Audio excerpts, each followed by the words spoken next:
संगम એટલે ज्योतिष गुरु डॉक्टर पंकज नागर। दुनिया में जो अदृश्य है वही सबसे बलवान है, जैसे कि स्वयं भगवान, और दूसरे हैं ग्रह के स्वरूप में राहु महाराज।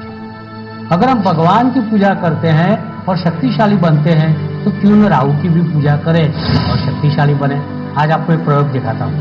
एक छोटे से कटोरे के अंदर थोड़ा सा पानी भर के उसके अंदर 10 बूंद नील के, जिसको इंग्लिश में बोलते हैं अल्ट्रामरीन या इंडिगो, गुजराती में जिसको बोलते हैं गड़ी, उसके साथ 7 जौ के दाने भी डालिए, जिसको इंग्लिश में बोलते हैं बार्ले, और 7 दाने सरसों के भी उसके अंदर मिक्स कीजिए।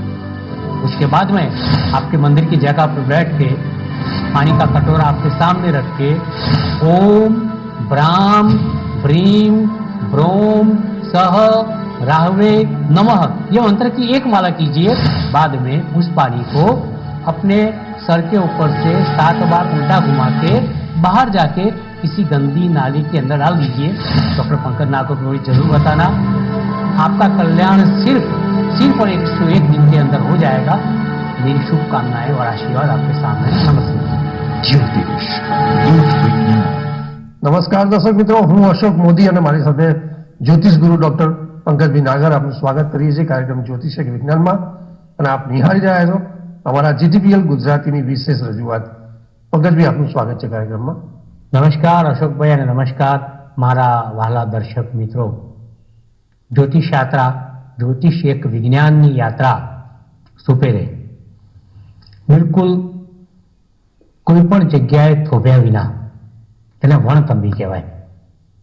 કારવા અમારો અનંત યાત્રા સુધી કોઈ વિઘ્ન વિના નિર્વિઘ્ને ચાલી રહ્યો છે, એનાથી મોટી સફળતા આ શોની અશોકભાઈ કઈ હોઈ શકે? મને કહો। બિલકુલ બિલકુલ, તમારે તો ગૌરવ લેવું જોઈએ। સવાલ તો મારા કેમેરામેન જેટલા બી છે, આ ધર્મેશ છે, પિન્ટુભાઈ છે, આપણા હર હર મહાદેવ, શૈલુદાન છે, ભાવેશ છે, અપૂર્વ છે, કેટલા બોલો જરા બીજા, જોશીભાઈ છે આપણા, આ બધા કેમેરામેન મિત્રો, લાઇટમેન છે આપણો પ્રવીણ કાકા, ચોક્કસ આ બધાને તો ખરેખર સલામ મારવી જોઈએ કે 7 વર્ષથી આપણી જોડે છે। બિલકુલ 800 બલકે 7 વર્ષથી આપણે આગળ નીકળી ગયા હવે, 800 એપિસોડ થવાય, અને આ 751 એપિસોડનો જે આમ જેને કહેવાય ને કે એક રિમાર્કેબલ જર્ની કહેવાય આને, ત્યાં સુધી આપણે પહોંચી ગયા છીએ। નવા સબ્જેક્ટ આપીએ છીએ। હું તો તમને કહું છું, આટલા બધા એપિસોડની અંદર તમે એક પણ એપિસોડ મને એવો બતાવો કે જેની અંદર રિપીટેશન આવ્યું હોય, ના આવે સાહેબ। અંકશાસ્ત્રની વાત છે, રંગની વાત છે, વાસ્તુની વાત છે, ગ્રહોની વાત છે, નક્ષત્રની વાત છે, રાશિઓની વાત છે, ગોચરની વાત છે, દશાની વાત છે, મહાદશાની વાત છે, અવદશાની વાત છે, બધી વાતો છે।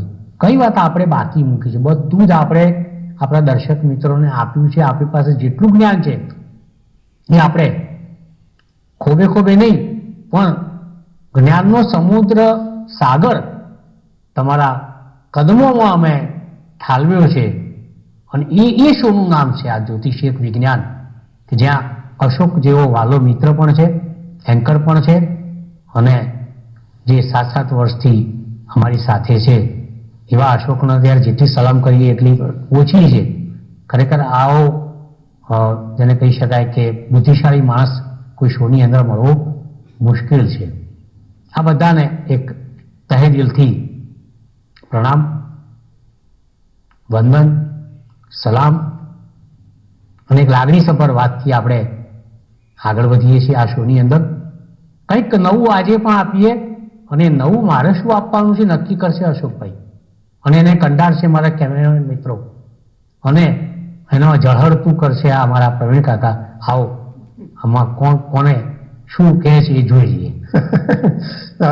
પરંતુ પંકજભાઈ, દર્શક મિત્રોને કદાચ ખબર નહીં હોય, બીજા બધા અમે તો જાણીએ છીએ આપને કે પંકજ સરનું નિરંતર દર વર્ષે એમના લંડનનું પ્રવાસ હોય છે, બહાર આઉટડોર જતા હોય છે, પણ ક્યારે પણ એનું શોર્ટફોલ એપિસોડનું આપના જે પ્રશ્નો સવાલો હોય છે એ કાયમ માટે સદંતર એમને જીવિત રાખી અને કાર્યક્રમમાં સામેલ કરતા હોય છે, અને એપિસોડ એડવાન્સ અમે શૂટ કરી અને એ પોતે એડજસ્ટમેન્ટ કરીને જતા હોય છે. અને કોરોના જેવી મહામારીમાં પણ આ શોને કાયમ એને સદંતર અવિરત રાખ્યો એની બદલ લાયા. ઇટ્સ અને આપણી સાથે સમગ્ર એન્ટાયર ટીમ કોરોનાની અંદર આ બધા જ આપણા કેમેરામેન મિત્રો, લાઇટમેન, તમે, હું, સંસ્થા, આપણા દર્શક મિત્રો એક એવું સરસ મજાનું વાતાવરણનું સર્જન થયેલું કે જેની આપણે આપણી જાતે કહીએ તો વધારે પડતું લાગે, પણ આપણે બધું આપ્યું જ છે. ચોક્કસ. એ વખતે પંકજભાઈ મને ખબર છે કે બીજા બધા શોમાં થોડા લિમિટેશન્સ પણ હતા કે જે બલ્કમાં લોકો આર્ટિસ્ટના આવતા હતા, થોડા કંટ્રોલ્સ પણ હતા, પણ આપના માટે આપણે એક જ આર્ટિસ્ટમાં એક્સપર્ટમાં આપણે કામ થતા હતા અને આપણો શો અવિરત રહ્યો હતો. અને એમાં તમે તડકો હોય, છાંયડો હોય, વરસાદ હોય, તમે કાયમ માટે શોને પહેલા પ્રેફરન્સ આપ્યું છે. એની માટે ખૂબ ખૂબ વિશેષ આભાર. પંકજભાઈ, તમે જે આજે એપિસોડમાં મુદ્દાની વાત કરી છે તો દર્શક મિત્રોના બહુ સારા સવાલો આપણને મળ્યા છે અને એવા રાહુના ગ્રહને લઈને સવાલ છે કે ભાઈ રાહુના ગ્રહને લઈને જો જાતકની જન્મકુંડળીમાં જ્યારે રાહુ અન્ય ગ્રહો સાથે બેસે તો એ કેવા ફળ આપે, અથવા તો રાહુ અને અન્ય ગ્રહોનું જે કન્જક્શન છે એમાં રાહુની અસર ગ્રહો ઉપર પડે અથવા તો ગ્રહો ઉપરથી વધારે છવાઈ જાય, અથવા તો અન્ય ગ્રહોનું રાહુ પર કેવું કન્જક્શન પ્રભાવ હોય, તો આ બંનેની એક પરસ્પર જે અસરો છે, પ્રભાવ છે, એ જાતકને લઈને વાત કરવી છે. તો પહેલા એની વાત કરીએ થોડી. તો પહેલા આપણે અશોકભાઈ રાહુને સમજી લઈએ. બિલકુલ. અને રાહુને સમજવો બહુ અઘરો છે, કારણ કે અકળ છે, અદ્રશ્ય છે.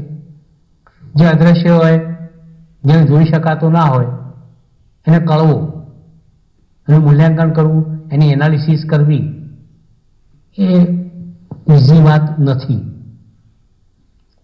એક તો રાહુ છાયાગ્રહ છે, બધા જાણે જ છે. નોર્થ નોડ, સાઉથ નોડ બ્રહ્માંડના છેદન બિંદુઓ છે, અને એકને રાહુ કહે બીજાને કેતુ કહે છે.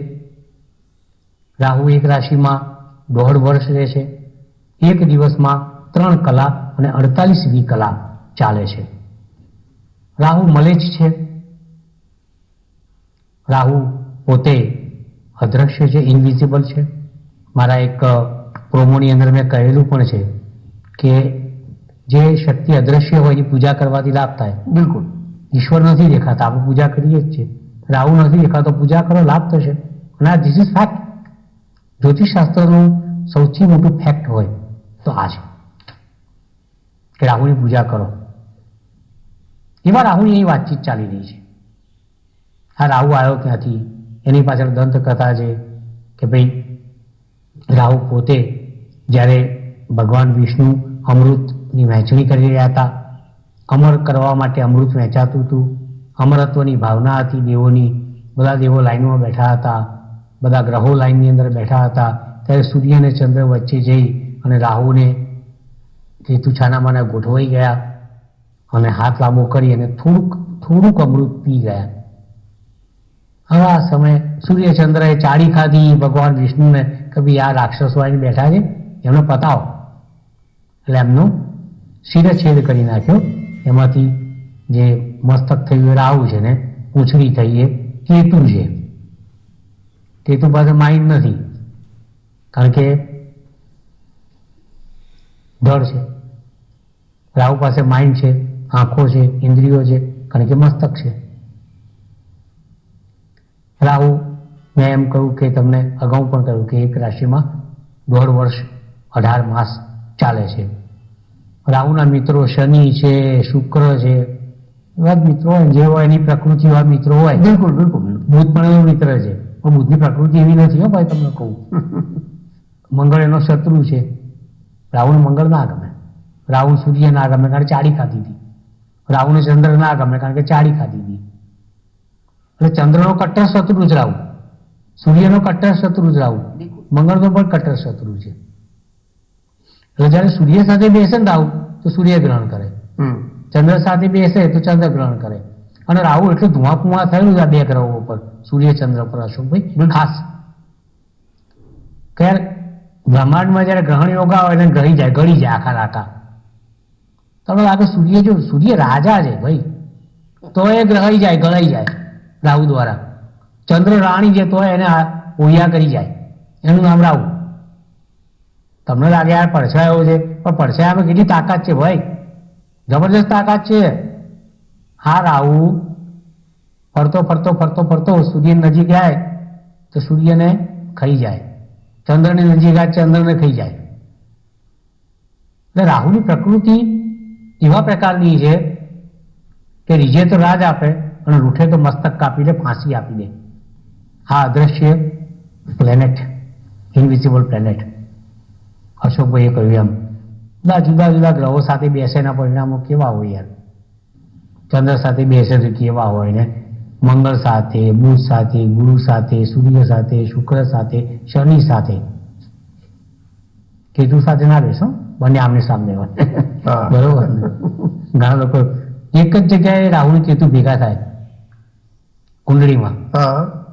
એમાં 20 વર્ગીય કુંડળીમાં હોરા અને ત્રિશાંશ હોય ને, એમાં તમને રાહુ કેતુ હંમેશા જોડે જોવા મળે. આ એક નોલેજની વાત છે. પણ જન્મ કુંડળીમાં આમને સામને હોય, કારણ કે માર્ગીય છેતન બિંદુ છે. એક નોર્થ નોડ છે, એક સાઉથ નોડ છે, એટલે બંને એકબીજાની સામે. આ બાજુ પૂંછડી, આ બાજુ મસ્તક, આ બાજુ મસ્તક તો પેલી બાજુ પૂંછડી. હવે આ રાહુ આજે હું તમને માહિતી આપવા બેઠો, આપતું જો મજા આવશે. બરોબર ને? બિલકુલ સર. આપણે જે શું આપણે લઈએ હાથમાં એને એવી સઘન માહિતી આપીએ ને, લોકોને એમ થાય કે આપણી પાસે આખું જ્યોતિષશાસ્ત્રના ગ્રંથ આવી ગયા. ચોક્કસ સર. એટલે આ રાહુ કેતુનું કેવું છે કે એની લીલા, એની ગતિ, એના આપણે માપી શકતા નથી અને જાણી શકતા નથી. આ ભેદી અગમ નિગમ ગ્રહો છે, ગુપ્ત ગ્રહો છે આ. એટલે આ રાહુનું કામ એવું છે ને કે તમે એને ભેદી શકતા નથી, એને જાણી શકતા નથી. કેતુનું કામ પણ એવું છે. કેતુ સ્મશાનનો ગ્રહ છે. આજે આપણે વાત કરી હતી રાહુની. રાહુ પાછું એની જે વિશ્વોત્તરી દશા હોય ને એ 18 વર્ષની હોય છે. પછી ચાલે લાંબી બહુ. બરાબર. એ તો રાહુ મારે ફળે તો 18 વર્ષ લાભ બી આપે, અને જો કળે તો પછી 18 વર્ષ નુકસાન બી કરે. રાહુનું કામ કેવું છે કે સૌથી વધારે જો રાહુનો કોઈ ફાયદો લેતો હોય તો કોણ લે ખબર તમને? કોને મળે? જ્યોતિષીઓને મળે. વધારે કમાય આપણે. જેમ yahoo.com છે ને, એમ ભાઈ રાહુ.com છે જ્યોતિષશાસ્ત્રમાં. એટલે જ્યોતિષીઓ શું કરે, તમારે ગુરુ સાથે રાહુ, ભાઈ ચાંડાળી યોગ છે, ચલો વિધિ કરાવો. શનિ જોડે રાહુ છે, શા પીતી યોગ છે, પતી ગયા તમે, ખલ્લાસ. વિધિ કરાવો, ચલો. શુક્ર સાથે રાહુ છે, દાંપત્ય જીવન ભંગ યોગ છે. તમારી બહેરી તમને ગાંઠશે નહીં, અને બહેરી કે તારો પતિ ક્યાંક ચાલુ છે, આવા યોગ ઉભા કરે. ચલો એની વિધિ કરાવો. બરોબર છે. બુધ સાથે રાહુ જોડા કે કપટ યોગ થઈ ગયો, તમારી બુદ્ધિ ભ્રષ્ટ થઈ ગઈ, તમે નાખા જૂઠા દો એક નંબર ના. ચલો બુધ રાહુની વિધિ કરાવો. ચંદ્ર રાહુ ગ્રહણ યોગ છે, ચલો વિધિ કરાવો. સૂર્ય રાહુ ગ્રહણ યોગ, ચલો વિધિ કરાવો. એટલે જ્યોતિષીઓ માટે આ કમાણીનું એક ઊંડા માધ્યમ છે. રાધે એવું પણ કહીશ કે આ માલ પ્રેક્ટિસ માટેનું એક જબરજસ્ત સાધન છે. કે ખરેખર માણસ તો બિચારો ગયો કુંડળી બતાવવા, મેડિકલ આલમમાં ચાલતું હોય ને, તબીબી દુનિયાની અંદર, કે બતાવવા ગયો હોય બિચારો કે સાહેબ થોડી જીભમાં બળતરા બળે છે, એટલે કે સાહેબ તમારો તો હવે બાયોપ્સી લેવી પડશે, આગળ જવું પડશે. આગળ જ્યારે પેલો કે જીભ તમારી કાપવી પડશે કારણ કે કેન્સર છે, શેક પણ લેવા પડશે, રેડિયેશન લેવા પડશે. એમ રાહુનું પણ આવું જ છે. જ્યોતિષીઓ બધા આપોઆપ તબીબ થઈ જાય.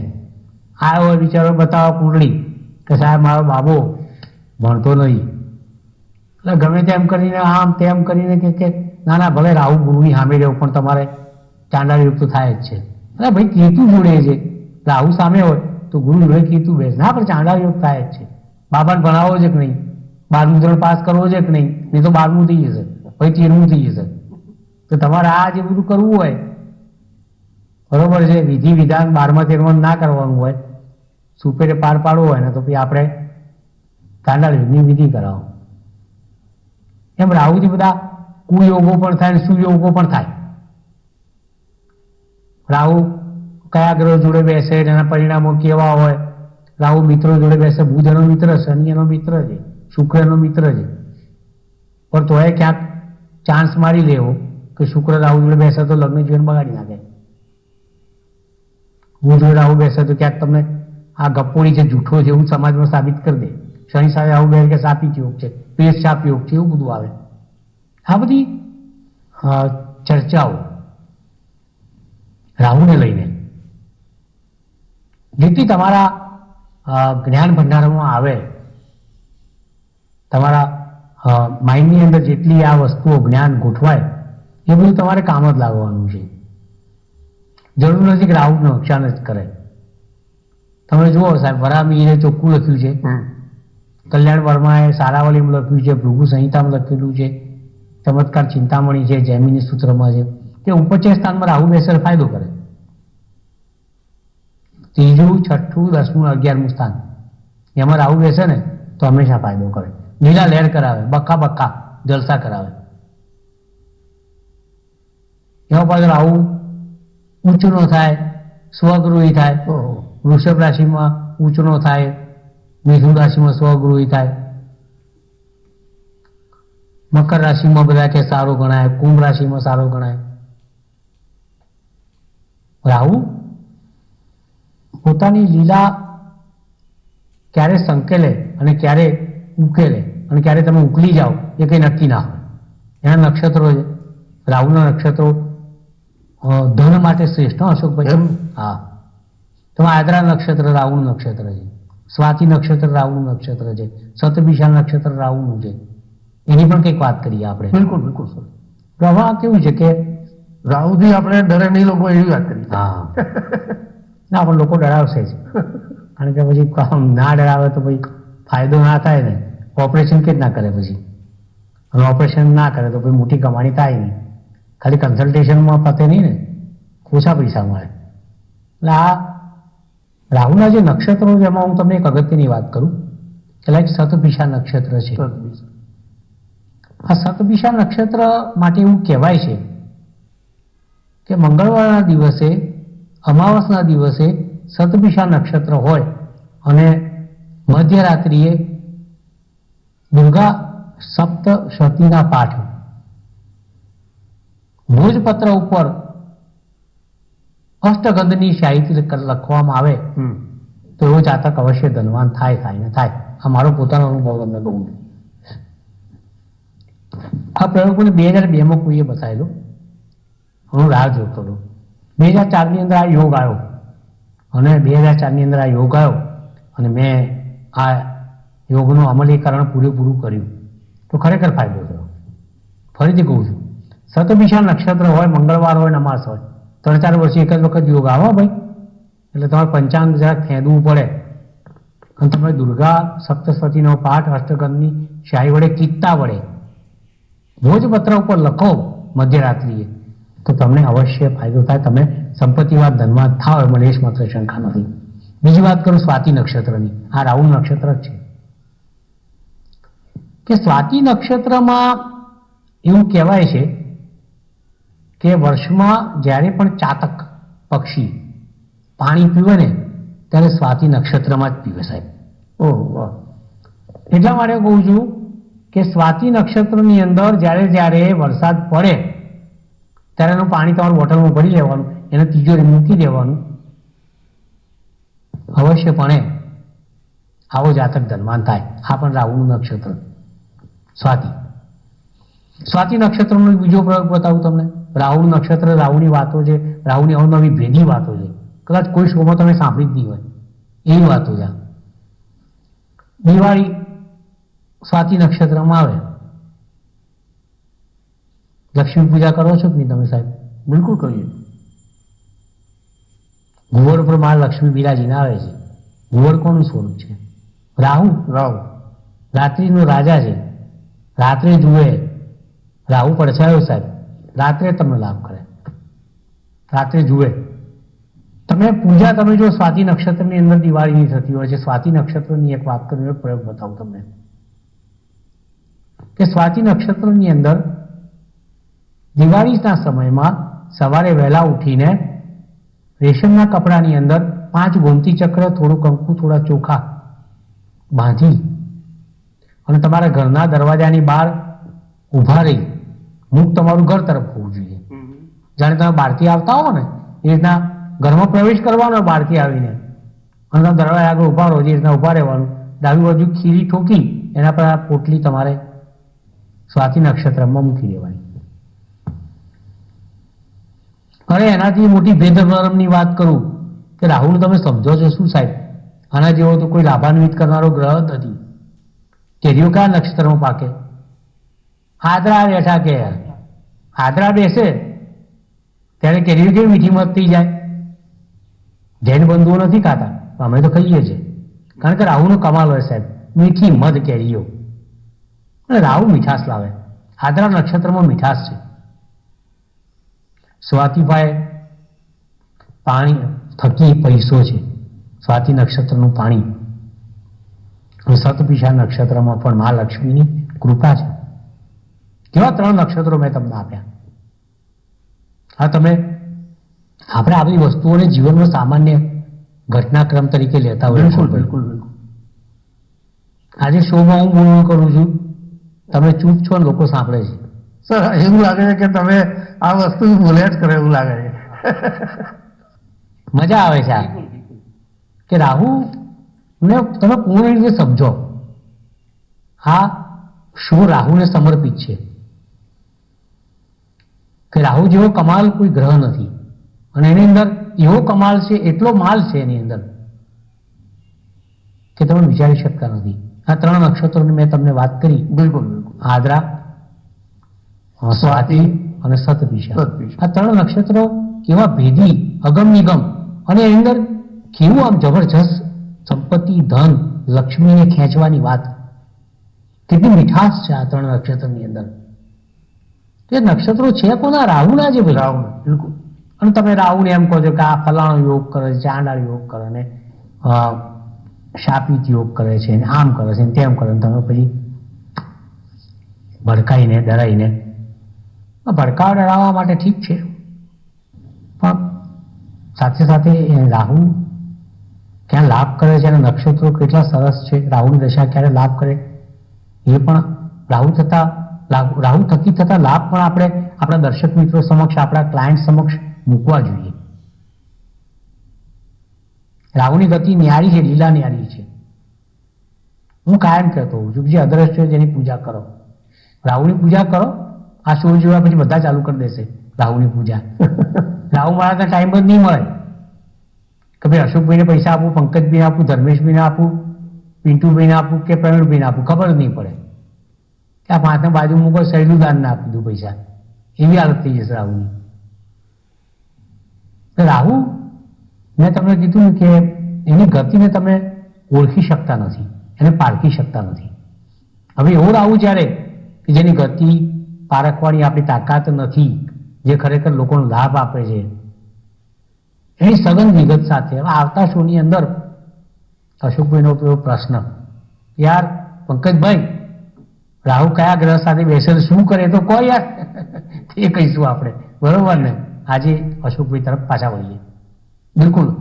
પરંતુ પંકજભાઈ, તમે આજના શોમાં જે રાહુના જે સવાલો હતા એમાં પણ જે આજે જબરદસ્ત ચર્ચા કરી કે રાહુના ભેદી રહસ્યો, જે રાહુ આટલા બધા જાતકને ધનાઢ્ય બનાવે છે, એમાં જે નક્ષત્રોની તમે વાત કરી છે અને જે એક્ઝામ્પલ સાથે એક પ્રોપર પ્રયોગો બતાવ્યા કે રાહુના જે નક્ષત્રો શતભિષા, સ્વાતિ અને આદ્રા, આ 3 નક્ષત્રોના જે સાહેબ પંકજભાઈએ જે પ્રયોગો બતાવ્યા એ જો ચોક્કસપણે આપ કરો તો જો એ 100% તમે ધનવાન બની શકો, એમાં કોઈ મિન્નત નથી.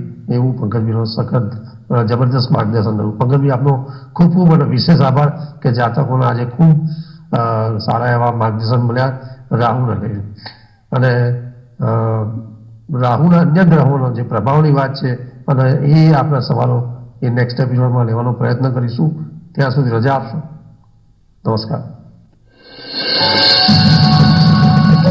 જ્યોતિષ એક વિજ્ઞાન કાર્યક્રમ અંતર્ગત સટીક ઉત્તર અને માર્ગદર્શન આપશે જ્યોતિષશાસ્ત્રી ડોક્ટર પંકજ નાગર. આપ આપણા સવાલોની સાથે પોતાનું નામ, જન્મ તારીખ તેમજ જન્મકુંડળી સહિતની માહિતી વોટ્સઅપ કરી શકો છો અમારા આ નંબર પર. આપના પ્રશ્નોના ઉત્તરો ડોક્ટર પંકજ નાગર આપશે. કાર્યક્રમ જ્યોતિષ એક વિજ્ઞાનમાં. આપ જોઈ રહ્યા છો GTPL